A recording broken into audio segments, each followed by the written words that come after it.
দেতা কোৱা আটাইতকৈ বেছিকৈ চাহ উৎপাদন হয় চাইনাত হয়নে? হয়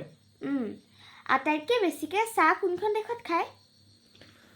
উত্তৰটো দিম তাৰ আগত দুটামান কথা কৈ লওঁ আটাইতকৈ বেছি চাহ উৎপাদন হোৱা দেশখন হ'ল চীন দেশ আৰু চীন দেশত পৃথিৱীত প্ৰয়োজন হোৱা 40% চাহপাত উৎপাদন হয় ঠিক আছে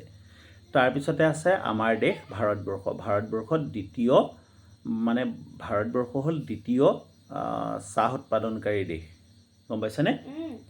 3 নম্বৰত আছে কেনিয়া নামৰ দেশখন আৰু চতুৰ্থ স্থানত আছে শ্ৰীলংকাত 10% চাহ গোটেই বিশ্বৰ কাৰণে প্ৰয়োজনীয় 10% চাহ উৎপাদন হয় এতিয়া তোমাৰ প্ৰশ্নটো আছিল কোনখন দেশত আটাইতকৈ বেছি চাহ মানুহে খায় বা হয় ন চাহ পান কৰে সেই দেশখন হ'ল তুৰ্কী গম পাইছেনে এতিয়া তুৰ্কী এনেকুৱা এখন দেশ য'ত খুব বেছিকৈ চাহ খায় বৰ্তমান সময়ত তুৰ্কী চৰ্চাত আছে পাকিস্তানৰ সংগ লোৱাৰ কাৰণে হয়নে বাৰু গতিকে কথাকেইটা হ'ল সেইকেইটা আটাইতকৈ বেছি চাহ উৎপাদন হয় চীন দেশত দ্বিতীয় ভাৰতত তৃতীয় কেনিয়াত আৰু চতুৰ্থ হ'ল শ্ৰীলংকা আৰু আটাইতকৈ বেছি চাহ পান কৰা দেশ হ'ল তুৰ্কী অৱশ্যে এই ৰেংকিঙৰ ক্ষেত্ৰত যদি চোৱা যায় ভাৰততো যথেষ্ট পৰিমাণে চাহ